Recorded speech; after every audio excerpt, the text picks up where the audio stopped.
Friday's deadly attacks in Paris have set off a storm of calls to close borders and reject refugees fleeing Syria, where over 4 million people have already fled the war-torn country. Less than 24 hours after the Paris attacks, Poland's incoming European Affairs Minister said Poland would pull back from a European Union-wide commitment to relocate refugees. The anti-refugee sentiment was quickly echoed by other right-wing leaders across Europe. In France, Marine Le Pen, the head of the National Front Party, demanded a, quote, immediate halt of all intakes of migrants in France.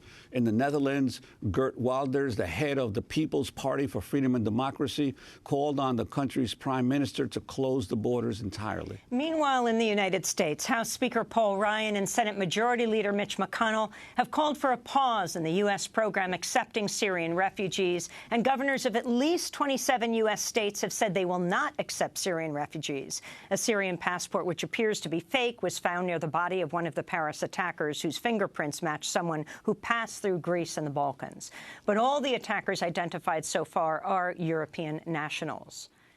Speaking in the Philippines, President Obama said any attempts to block entry of Syrian refugees to the United States is, quote, offensive and contrary to American values. We are not well served when, in response to a terrorist attack, we descend into fear and panic. We don't make good decisions if it's based on hysteria or an exaggeration of risks. And I think the refugee debate is an example of us not being well served by some of the commentary that's been taking place by officials back home and in the media.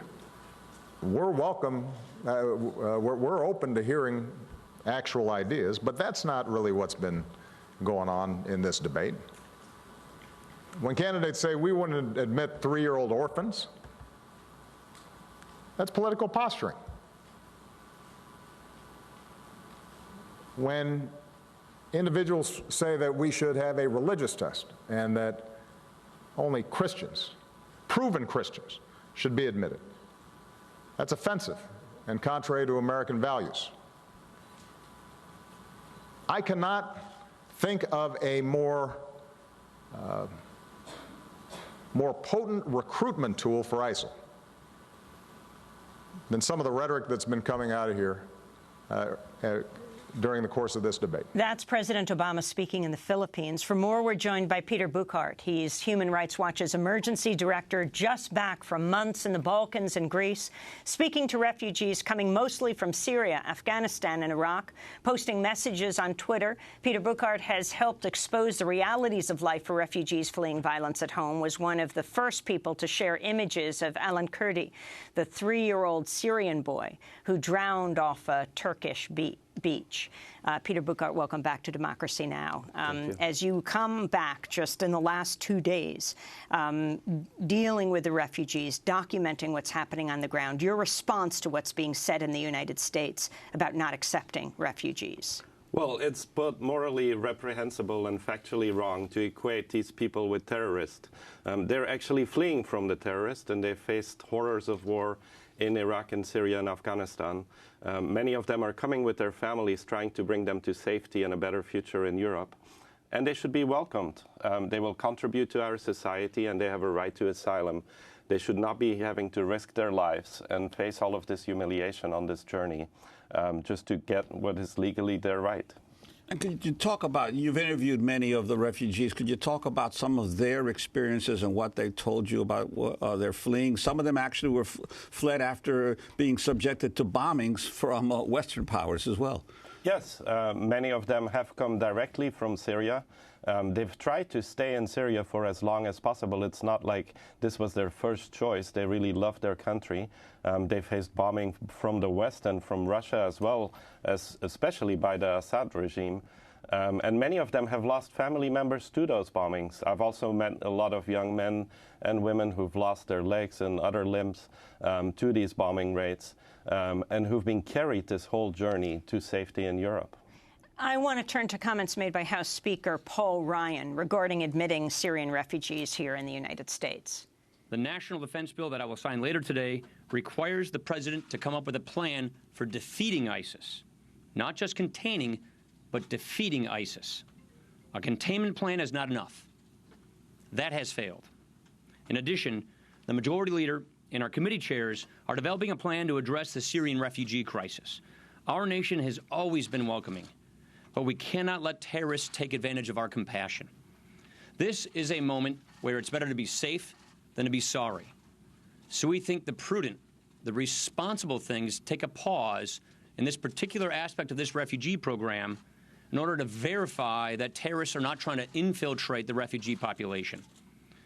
In the end, the ultimate solution to this crisis is a strategy to defeat ISIS. All of this rises above politics. This is not about politics. This is about national security. And so we will invite all of our colleagues, Republicans and Democrats, to work with us quickly to address the urgent nature of this situation. Can you talk about what Paul Ryan is calling for?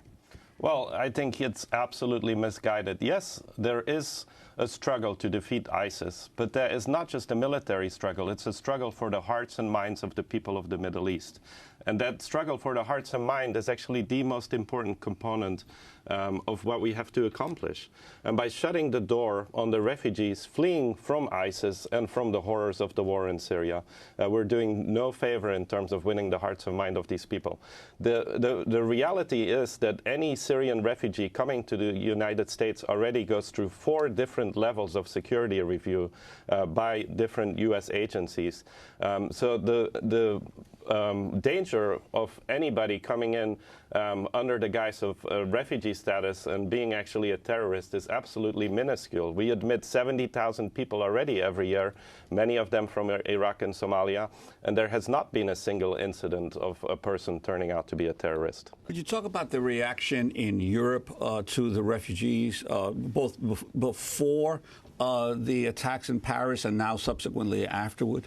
Well, I think one of the reasons why these two crises, the Paris attack and the refugee crisis, have become conflated is because Europe has not felt in charge of this crisis, because they've not had clear and coherent policies towards these refugees. It has been chaos in Europe, and it's really important that instead of shutting the door on these people, that we come up with coherent policies which allow people to claim asylum in a way which is safe and legal and protects their rights. Why has it been so chaotic, given the fact that this has now been going on for at least a year or more? Well, the reality is that still on the beaches of Europe, 2 island Kurds are still drowning every day. And many of the humanitarian needs of these desperate people are being met by volunteers and not by EU institutions, because there are no EU policies towards these people. The EU cannot agree to a common policy on how to accommodate these people, and that's why we have chaos. It's really important that Europe and the world takes charge of this crisis, or otherwise the crisis will take charge of Europe. Speaking Tuesday, the Czech president, Miloš Zeman, said the young men fleeing war zones should be, quote, fighting for their country against the Islamic State. Velká většina těchto ilegálních migrantů. The majority of these illegal migrants are young, well-supported men. And I'm asking, why these men are not fighting for the freedom of their country against the Islamic State.